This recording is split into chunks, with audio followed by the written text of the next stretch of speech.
어제 저녁에 제가 식당에서 밥을 먹으러 가서 주문을 해놓고 자리를 잡았는데 식당 주인 되시는 분이 저한테 본인의 형부라고 하면서 건너편에 앉으신 분을 소개해 주셨어요. 평상시에 얘기를 참 많이 들었거든요. 다른 교회 장로님이세요. 강남 쪽에 있는 교회 장로님이신데 말씀 많이 들었다고 하면서 저를 이제 목사님이라고 이제 그분에게 소개를 한 거예요. 그래서 이제 인사를 잠깐 나누고 이제 각자 이제 밥을 먹고 앉아 있었던 거죠. 근데 제가 뭘 하고 있었냐면은 이걸 펴들고 한 장 한 장씩 넘겨보고 있었어요. 이게 뭐냐면 여러분 지난 주일날 새생명 축제 전도 대상자 작정했던 카드거든요. 이게 95명이 현재 작정을 했어요. 한 60% 지난 주일날 오신 우리 성도의 한 60% 정도, 10명 중에 한 6명 정도가 작정 카드를 써내셨는데 제가 이걸 한 장 한 장 누가 뭘 적어냈는지를 보고 제 마음으로 이제 기도하면서 쭉 이제 밤 나오기 전까지 이렇게 보고 앉아 있었어요. 그랬더니 그분이 이게 눈에 띄었나 봐요. 뭘 그렇게 보고 계세요? 그게 뭐예요? 그러시는 거예요. 그래서 어, 교회에서 새생명 축제를 하는데 전도 대상자 적어낸 걸 제가 보고 있다고 그러시냐고 그렇게 얘기를 했어요. 그리고 이분이 밥을 다 드시더니 뭘 실어 가려고 오셨다가 이제 밥 먹고 이제 실어서 차에 싣고 이제 가려고 하시던 중이었는데 차에 다 싣고 나가지고 식당 주인의 친구분이 식당 바깥에 앉아 있었는데 무슨 소리가 들려가지고 제가 이렇게 밥 먹으면서 내다봤더니 어떤 말이 들리냐면 구원이라는 말이 들려요. 구원. 전도를 하고 계시더라고요. 참 이런저런 얘기를 하는 걸 제가 들으면서 야, 저 장로님이 참 믿음이 있는 분이구나. 이 남자 장로님이 모르는 여자분한테 그렇게 전도를 하고 구원이라는 용어까지 써가면서 전도를 하는 모습을 제가 밥 먹으면서 이렇게 멀찍이서 이렇게 쳐다보게 되었습니다. 그 모습을 보면서 무언가 생각을 하게 되더라고요. 제가 어제 저녁에 말씀을 준비하면서 여러분들이 지난주에 써내신 전도 대상자를 위한 기도 카드 내용을 이렇게 다시 한번 읽어보는데 한 분이 써놓은 내용이 눈에 갔어요. 그 내용을 좀 읽어드릴게요. 지인 가로 열고 함께 신앙생활했던 언니 가로 닫고의 부모님입니다. 그 가정에 언니만 신앙생활을 하고 있습니다. 올해 언니의 부모님을 전도하고 싶은 마음이 갑자기 어, 생겨 대상으로 올립니다. 만나 뵌 적도 없고 잘 모르지만 기도하고 전도하고자 합니다. 우리 교회 성도님 한 분이 이렇게 기록을 해서 전도 대상자를 위한 기도 카드를 적어내셨어요. 저도 지금 함께 기도하고 있어요. 여러분 제가 지금 두 가지 얘기를 드렸는데 이 얘기를 들으시면서 무슨 생각이 드시는지 모르겠어요. 우리의 일상생활 속에서 겪는 일들은 아주 사소하고 작은 일처럼 여겨집니다. 마더 테레사가 이런 얘기를 했다고 합니다. 우리 모두가 위대한 일을 할 수는 없다. 하지만 우리는 위대한 사랑으로 작은 일을 할 수는 있다라고 얘기했다고 해요. 매일 만나는 사람, 우리의 일상생활 속에서 작은 일에 우리가 최선을 다할 때 하나님의 일을 경험할 수 있다라는 것입니다. 오늘 읽었던 사도행전 9장 10절부터 19절 말씀에 보면 제가 아까 성경 읽기 전에 미리 말씀드렸죠. 10절에 보니까 사람 이름이 나와요. 9장 10절에 누가 나오지요? 아나니아. 동그라미 해보실래요? 10절에 아나니아. 10절 셋째 줄에도 있어요. 아나니아. 12절에도 나오네요. 아나니아. 13절에도 나와요. 아나니아. 17절에도 나옵니다. 아나니아. 아나니아라는 사람이 누구길래 계속해서 반복적으로 아나니아라는 사람의 이름이 10절부터 19절까지 5번이나 반복 강조되면서 이 사람의 이름이 나오고 있을까요?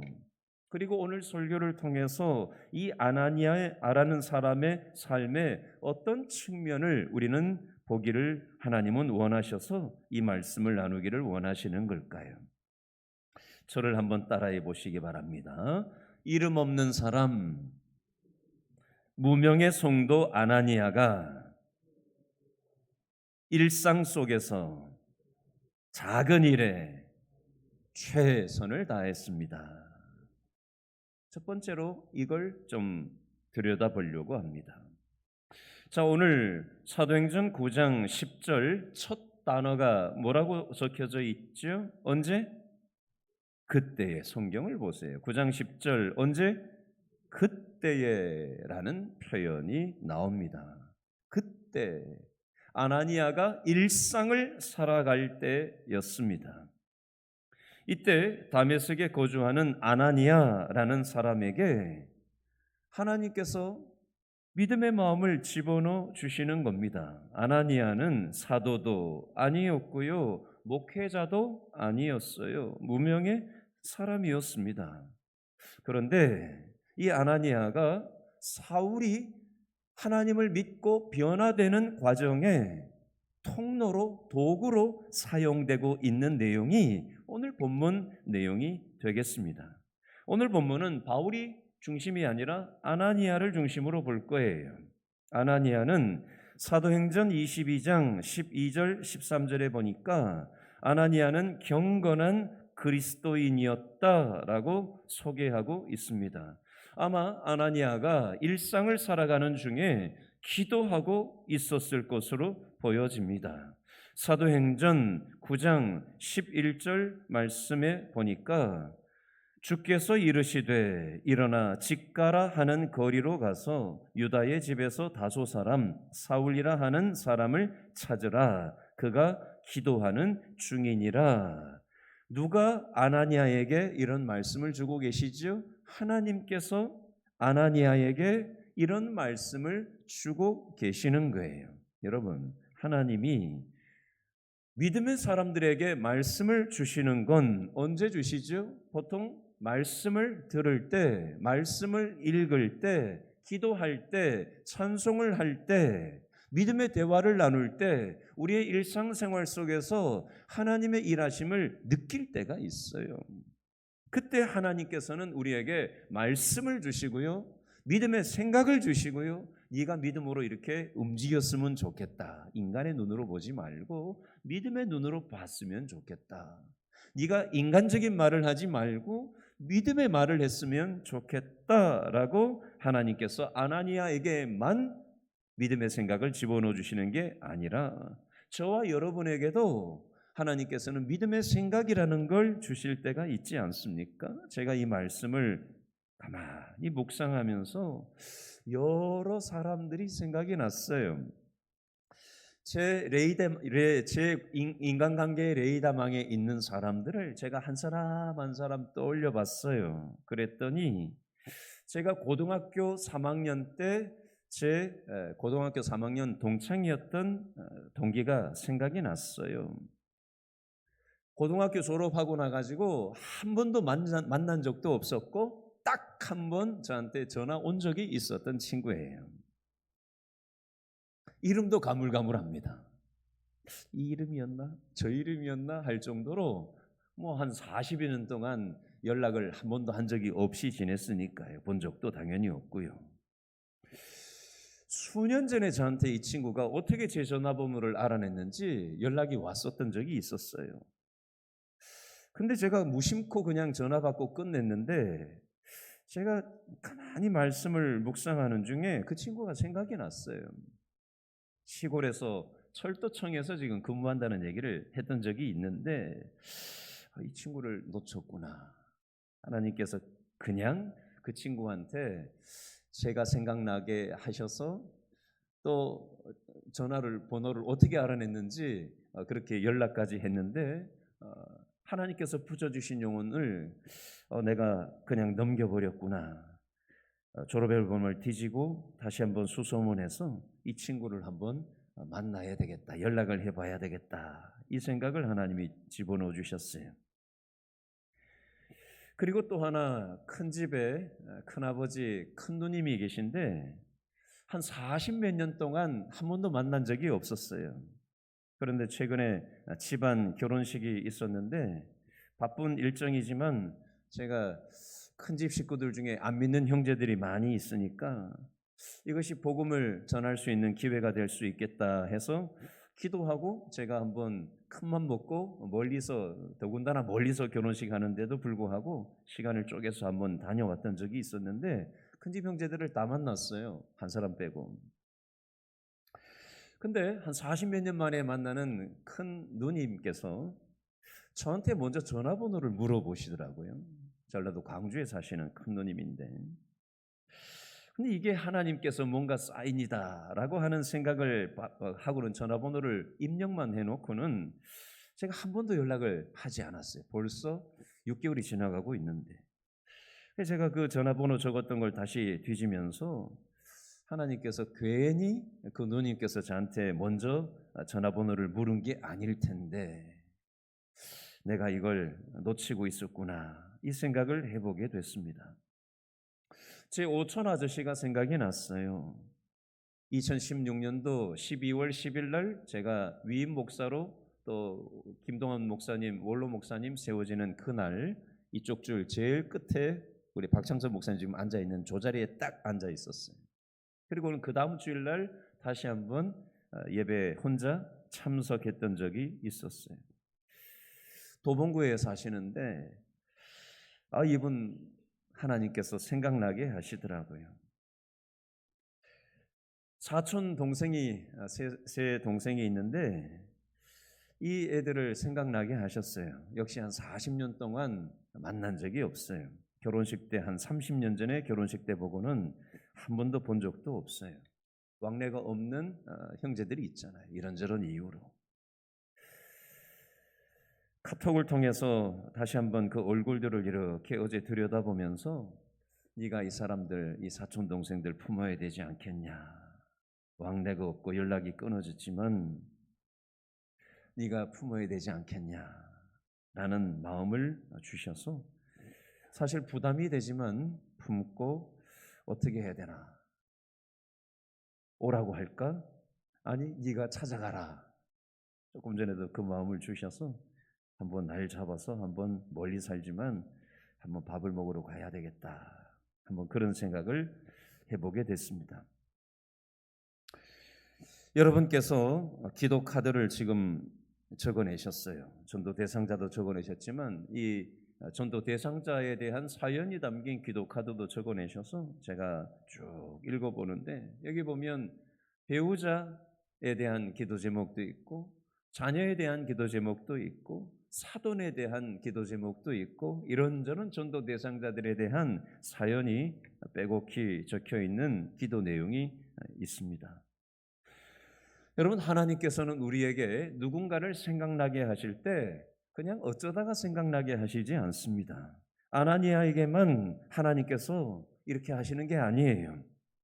하나님은 하나님 뜻 안에서 살아가려고 하는 사람들에게 누군가를 생각나게 하시고 믿음의 생각을 집어넣어 주실 때가 있어요. 근데 우리 최대수 장로님 아까 기도해 주셨지만 우리가 복음을 전해야 된다는 건 알지만 부담이 돼서 우리가 이게 복음을 전해야 된다는 걸 알면서도 이게 자신이 없고 복음을 전하려고 하면 위축되고 내가 교회 얘기를 하면 괜히 편안했던 관계가 불편해지지 않을까 싶어서 우리가 위축되는 마음이 들 수도 있습니다.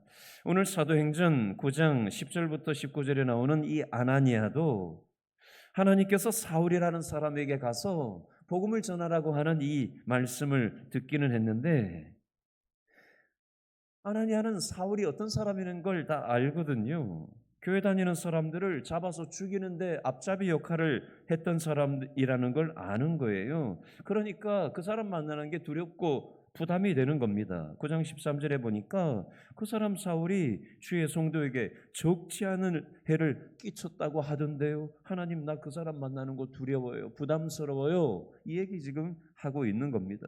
그리고 사도행전 9장 14절에 보니까 여기에 와서도 주의 이름을 부르는 모든 사람을 결박할 권한을 가지고 대제사장에게서 권한을 가지고 우리 예수 믿는 사람들을 잡아 죽이려고 지금 여기 왔다고 하던데요. 그 사람을 저한테 만나라고요? 하나님, 저 그런 일 하기 어렵습니다. 부담스럽습니다. 두렵습니다. 라고 얘기를 하고 있는 거예요. 그랬더니 15절에 보니까 주께서 이르시되 가라. 이 사람은 내 이름을 이방인과 임금들과 이스라엘 자손들에게 전하기 위하여 택한 나의 그릇이다.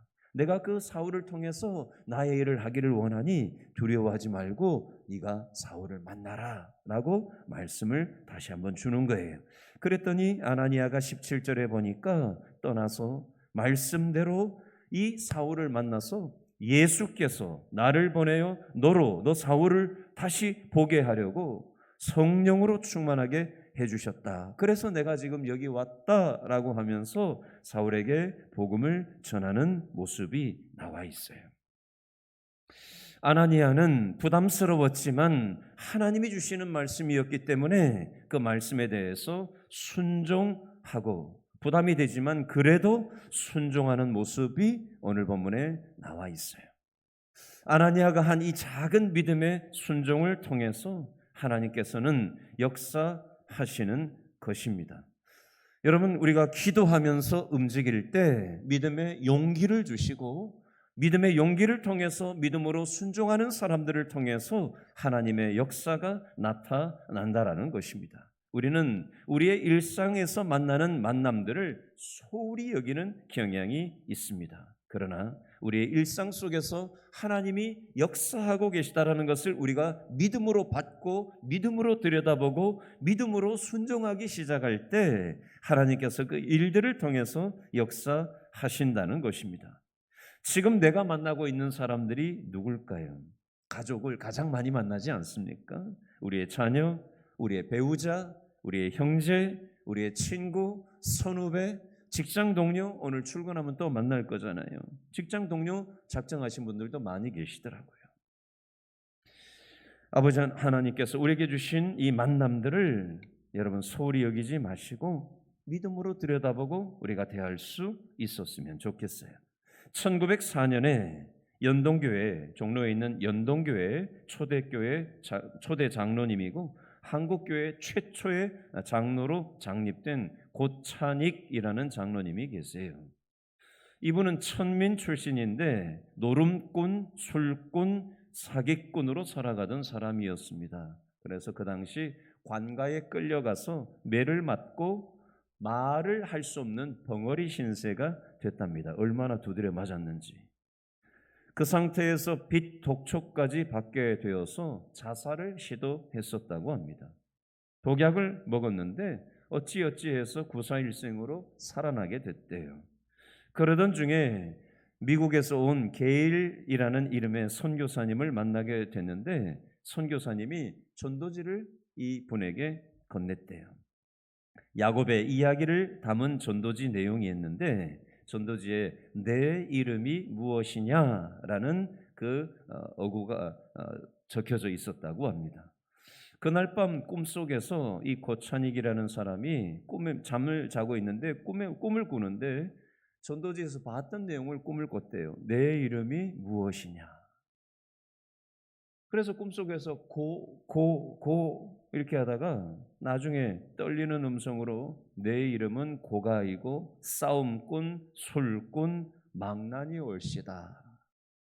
누구신지 모르지만 제발 저를 용서해 주세요라고 꿈에서 울면서 대답을 했다고 합니다. 그때 흰옷을 입은 사람이 나타나서 이제부터 너는 내 아들이다라고 말하고는 사라지더랍니다. 꿈에서 깨어난 이 고찬익 씨는 전도지를 읽고 또 읽었습니다. 그리고는 갑자기 혀가 풀리고 말이 나오기 시작하더랍니다.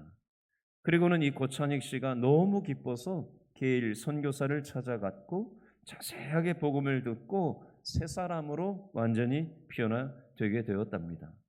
그리고는 신발을 만들어 가지고 사람들한테 다니면서 전도를 하기 시작했는데요. 나는 도적놈에다가 싸움꾼, 사기꾼이었습니다. 하지만 이제 새 사람이 되었습니다.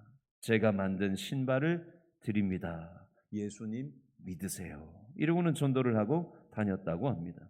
사람들이 이 고찬익 씨의 놀라운 변화를 보고는 하나님의 능력이 아니고는 이런 일이 일어날 수 없다고 인정하기 시작하고 많은 사람들이 하나님께로 돌아오게 되었다고 합니다. 마태복음 25장 21절 23절에 보니까 그 주인이 이르되 잘하였도다 착하고 충성된 종아 내가 적은 일에 충성하였음에 내가 많은 것을 내게 맡기리니 내 주인의 즐거움에 참여할지어다. 아멘. 적은 일에 부담이 되더라도 믿음으로 순종하는 사람들을 통해서 하나님의 역사가 나타나고 하나님의 기쁨을 우리가 체험하면서 살아갈 수 있다라는 말씀입니다.